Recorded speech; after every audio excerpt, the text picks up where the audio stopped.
A 12-year-old girl runs through a freezing storm, barefoot and carrying her 2 infant brothers with no shelter. Only a single promise: survive. But when a millionaire stumbles upon the 3 of them on the side of the road, he has no idea he's about to step into the storm of a shattered past and a fate he never saw coming. Maddie didn't know exactly how far she had gone. She only knew one thing: if she stopped, her brothers might not survive until morning. The eastern wind slapped her face like thin blades, cutting into her drenched skin. Maddie's bare feet were purple and numb, blood seeping from the cracks in her soles from stepping on gravel and ice. But she no longer felt the pain. The cold hunger and fear had dulled every sense except her heart. It pounded wildly in her trembling chest, driven by fear, anger, and an unbreakable promise. "I'll protect you both, no matter what happens." In her arms, she carried 2 infants, Owen and Liam, only a few weeks old, wrapped in a thin, tattered blanket. They no longer cried loudly as they had earlier, only letting out faint, whimpering sounds now and then, as if they knew they couldn't make noise or risk being found. The clock on her old phone had died that afternoon. Maddie guessed it was past 3 a.m. The night was unusually dark. Thick black clouds smothered the moonlight. The city around her still glowed, still buzzed with life, but to her, it was nothing more than a strange, inescapable maze. Just a few hours ago, she had been in that rotting house, where the stench of alcohol mixed with mold and the sound of shouting had become part of the air. Travis, the man once called her father, was drunk again. This time, he didn't smash the cabinets or shatter bottles. He grabbed Owen with one hand and roared, "You brats ruined my life!" Maddie lunged at him as if she could push back a storm. She yanked the baby from his brutal grip, stumbled, then scooped up both brothers and ran. No shoes, no coat, just a small backpack, a bit of leftover formula, 2 cracked plastic bottles, and 3 fragile lives. She didn't look back. She didn't dare, because Maddie knew if Travis caught up, he wouldn't stop like he had before. The wind howled through her tangled hair. Cars sped by without slowing. A 12-year-old girl cradling 2 newborns in the freezing night? Who would want to get tangled up in that kind of trouble? Maddie veered into a small park, hidden beneath the shadow of an old oak tree. She found a secluded spot behind some bushes next to a rusty swing set. She sank to the ground, her back against the tree trunk, carefully placing her brothers on the backpack like a makeshift bed. Her hands shook violently as she poured the last spoonful of formula into the 2 cracked plastic bottles. Owen sucked at the milk like it was his final instinct to survive. Liam was weaker. He only held the nipple in his mouth, unable to drink. "Don't sleep, Liam, please," Maddie whispered, her voice hoarse. Her eyes were red-rimmed, but there were no tears. She had cried so much that even the last drops had run dry. She pulled her brothers close, trying to share the last bit of warmth left in her body. Her eyes half closed, Maddie murmured the lullaby her mother used to sing, a broken melody, a memory blurred like fog. "Sleep, little stars, sleep through the storm. Mama's near. You're safe and warm." The silence settled. The wind still blew. The swing creaked hauntingly. Maddie knew she couldn't stay awake much longer. Her head drooped, her arms still clutching the babies in a grip, as small but unyielding as a fortress. And then, in that hazy moment between wakefulness and sleep, Maddie didn't realize that a black car had slowed on the roadside. Its headlights swept across the park, landing on where she sat. A car door swung open. Hurried footsteps echoed through the sound of rain beginning to fall. A man, his face stern, dressed in a business suit but his eyes filled with confusion, bent down and saw a sight he would never forget. An exhausted girl, covered in blood and mud, still holding 2 infants as if her own life didn't matter, as long as they survived. Nathan Cole didn't usually drive at this hour. As the CEO of a leading tech company, he rarely left the office after midnight himself. But today, a prolonged meeting with the advisory board had left him so fed up that he just wanted to escape the city, to breathe real air, even if only through the window of his Tesla, gliding through the night's fog. The city lay in an uneasy stillness. Rain began to fall, quiet and persistent, as if the sky itself were hiding tears.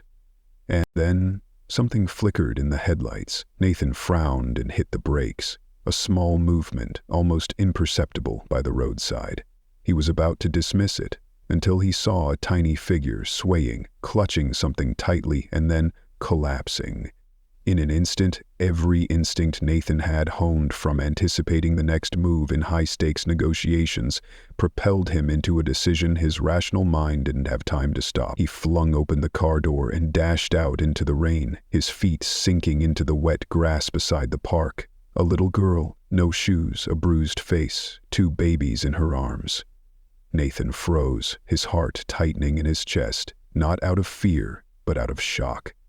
Nothing in his years of leadership, no billion-dollar deal had prepared him for this sight. The girl had fainted, but her hands didn't let go. Her small, cold, stiffened fingers still clung desperately to her siblings.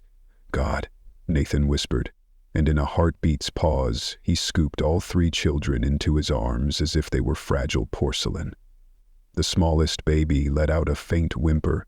Their faces were pale, their breaths as thin as mist. Without thinking, Nathan opened the car door and gently placed them on the back seat, cranking the heat to maximum. His cold, wet hands fumbled to press the call button on the car's screen. A familiar name appeared. Lauren, his wife, a former nurse now running an organization for abandoned children. "Lauren, listen." Nathan's voice was urgent. "I'm on my way home. There are 3 kids, a girl maybe 12 and 2 newborns. They're abandoned. No, I think they've been abused. The girl just passed out. There's no time." A second of silence stretched on the other end. Then Lauren replied, her voice clear and calm as if accustomed to panic. "Bring them home. I'll get everything ready." The Cole house sat on the city's edge, a modern villa with soft lights and tall trees rustling in the wind. As the car slid into the garage, Lauren was already at the door, a sweater thrown over her pajamas, arms full of blankets, warm water, and a medical kit. "Careful," she said softly as Nathan opened the back door. "Oh my God." Lauren didn't need to hear more.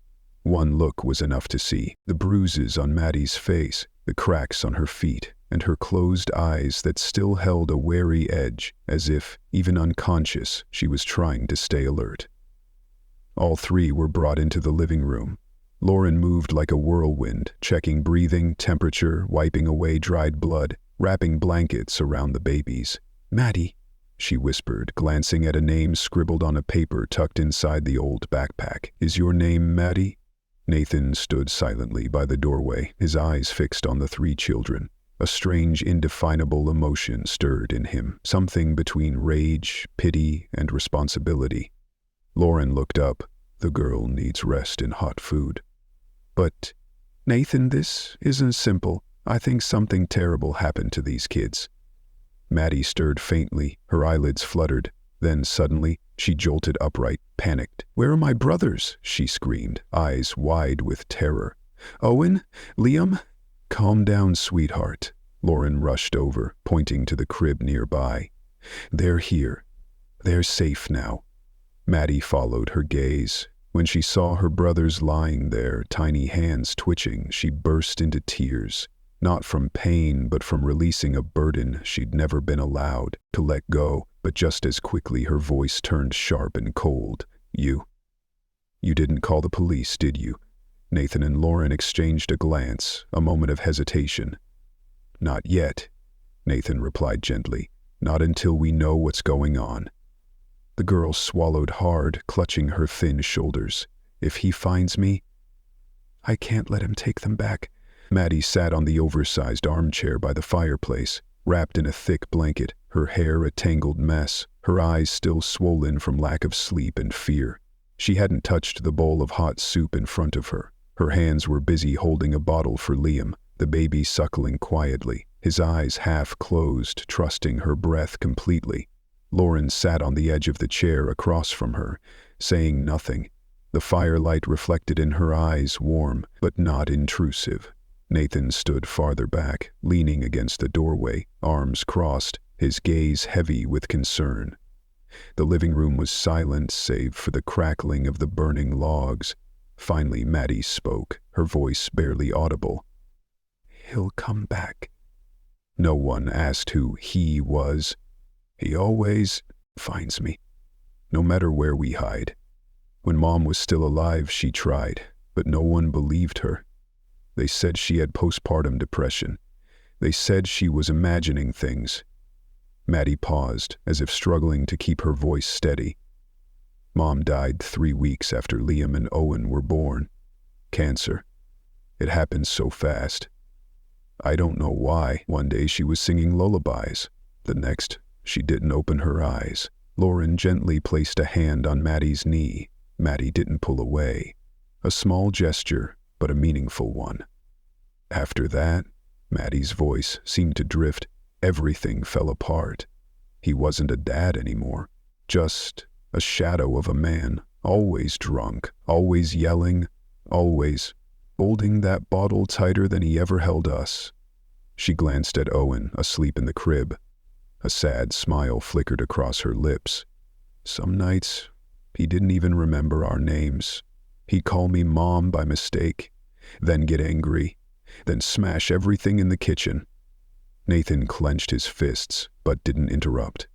The first time he hit me was 3 days after the funeral, not hard, but enough for me to realize I wasn't a kid anymore.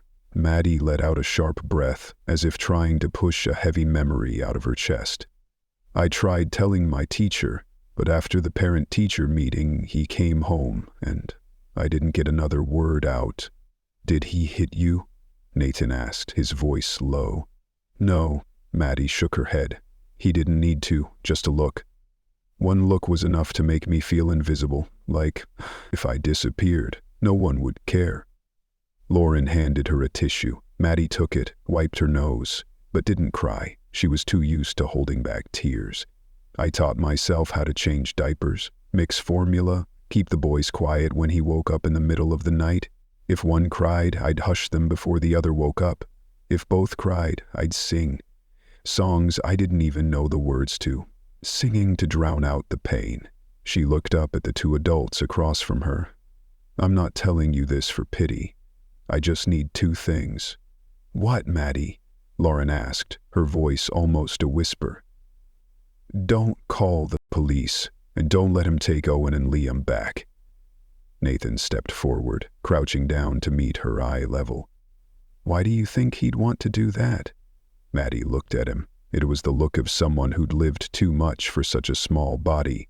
Not because he loves them, because he hates losing control. Nathan nodded. He knew that type, had seen them in boardrooms, at negotiating tables. But here, the stakes weren't just money, they were a stolen childhood. "Maddie," Lauren said gently, "we don't know the whole story yet, but we believe you, and we're here to protect all 3 of you, no matter what happens." Maddie looked at them. The doubt in her eyes was gone. There was just a tiny spark, like an ember in a stormy night. "I don't need anything for me," she said. "I just need them to live the life Mom once dreamed of." The early morning sunlight slipped through the curtains, gently brushing Maddie's face as she sat by the window, cradling Liam in her arms and gazing out at the garden behind the house.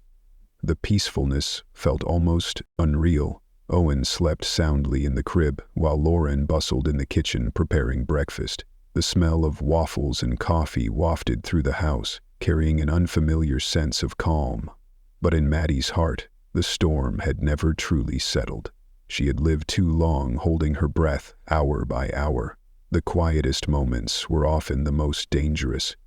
And then, as if her instincts had foretold it, the intercom buzzer rang, sharp and sudden, like a blade slicing through the warm air. "Probably just a delivery," Lauren called out, but Nathan was already at the security monitor.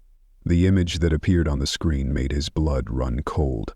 A man with disheveled hair, patchy beard, bloodshot eyes, a crumpled jacket, a wild, predatory stare, like a cornered beast. Travis. God! Nathan stepped back, his voice catching. He found us. On the screen, Travis bellowed through the intercom speaker, his voice hoarse as if scorched by fire. I know you're hiding my kids. Open the door. They're mine. The house seemed to sink, as if an earthquake had just ripped through. Liam jolted awake, wailing. Maddie stood frozen like a statue, her face drained of color, her lips trembling silently. That's him, she whispered. He's here. Lauren scooped up Liam, soothing him. Nathan, do something. Nathan didn't need prompting. He activated the house's full security mode, checked the locks, then spoke clearly into the microphone. You're on private property. This is illegal trespassing. Leave or I'll call the police. Tress laughed, a dry, unhinged cackle, then stared straight into the camera. You think your money can buy my kids? I'll take them back. I'll make you beg me to stop. That's not love, Nathan replied, ice in his voice.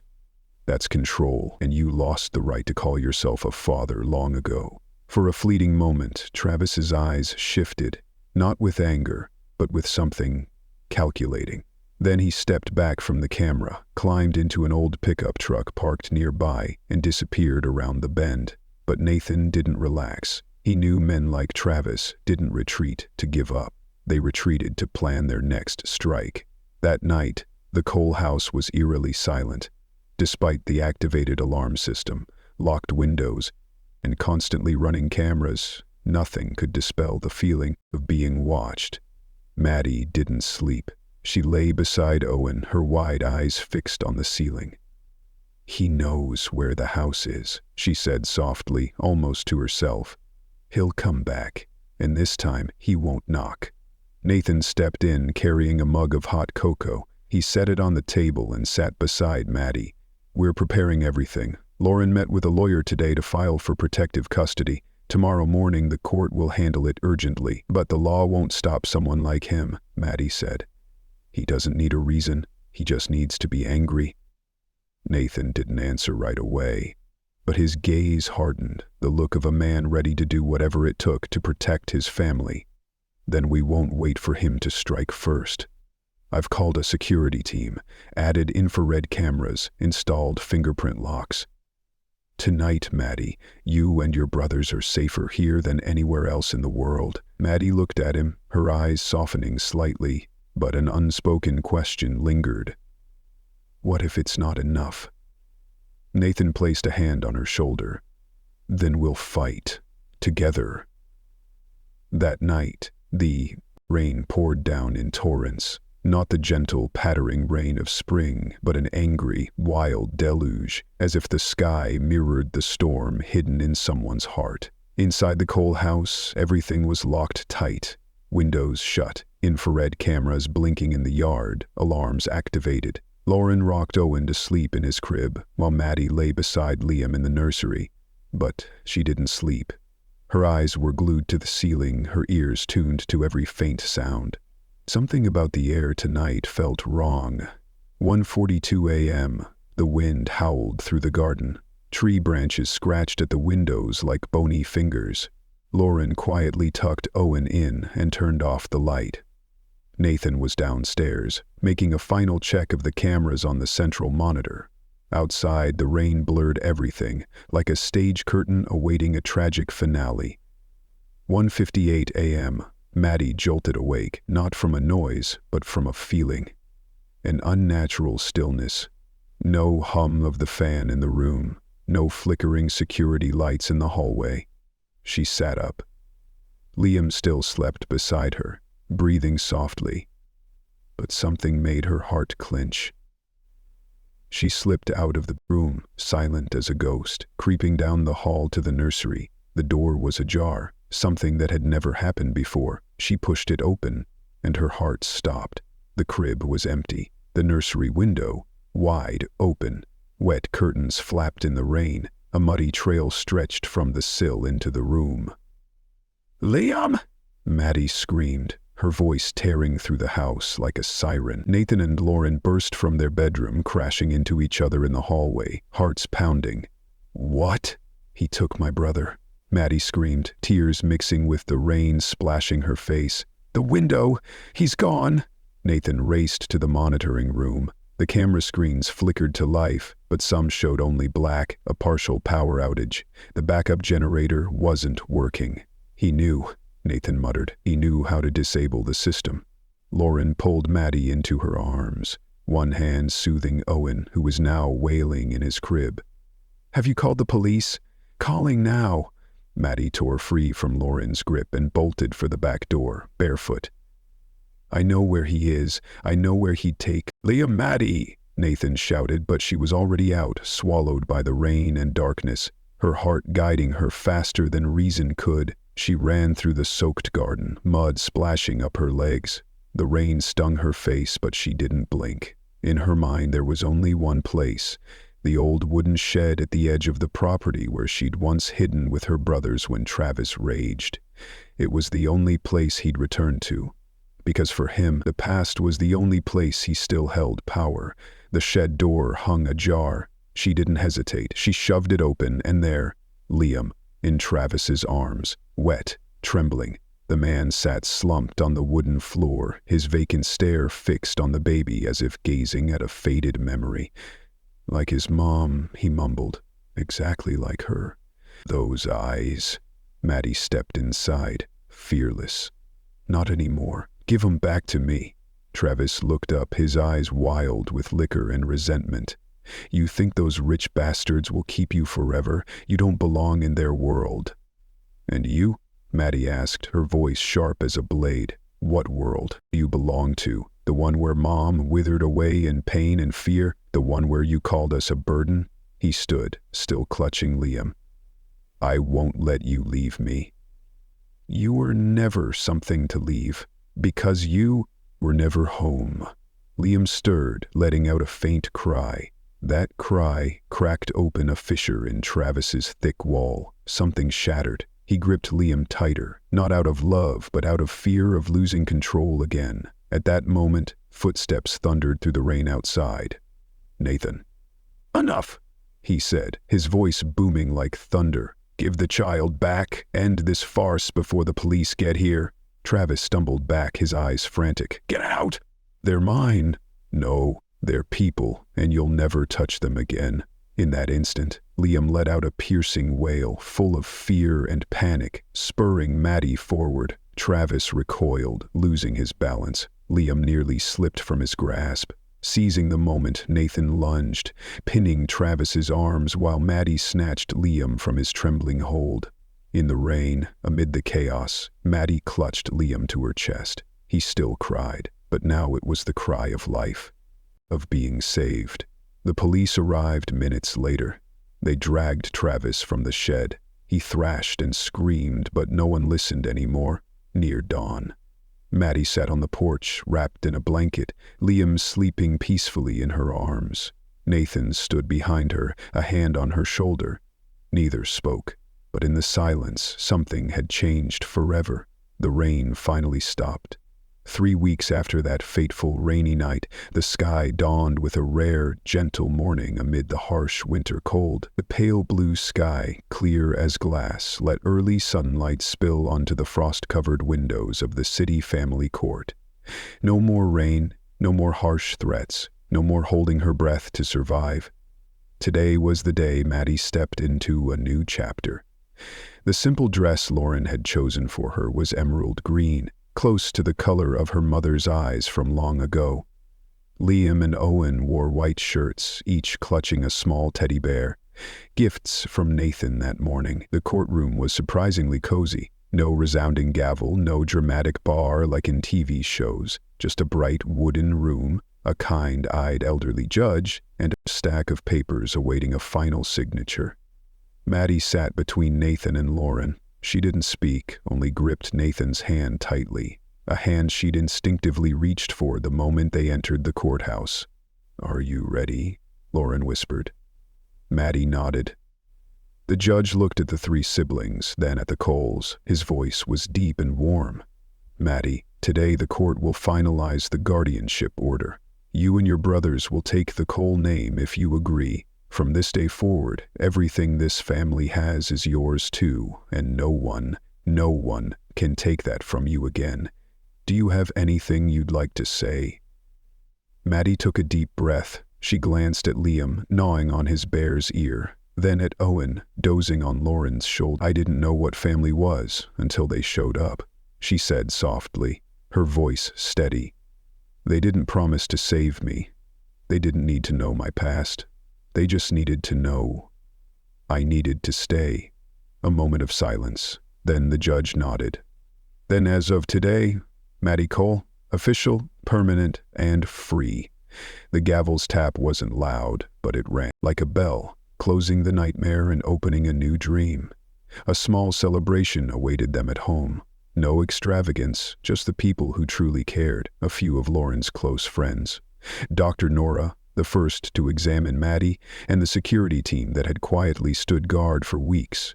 The living room was decorated with balloons and cake, but what stopped Maddie in her tracks was a framed photo in the center of the room. In it, she held Liam and Owen, the three siblings smiling for the camera for the first time, their eyes no longer wary. Below it, a small plaque bore golden words, "Not all heroes wear capes. Some wear hand-me-down shoes and carry hope in their hearts." Lauren came up beside her, wrapping her in a gentle hug. "Do you like it?" Maddie didn't answer. She turned to Nathan, the man who was no longer just a cold businessman but the first to ask, "Are you okay on that fateful night? Can I call you Mom and Dad?" The question slipped out like a spring breeze, fragile, trembling, but full of hope. Lauren laughed, her eyes welling up. Nathan's voice was hoarse as he replied with just one sentence. "You don't need permission. The moment you walked into this house, we were already family." That night, for the first time in years, Maddie slept without waking in a panic. Because now, in her arms, she didn't just hold her two brothers. She held a home.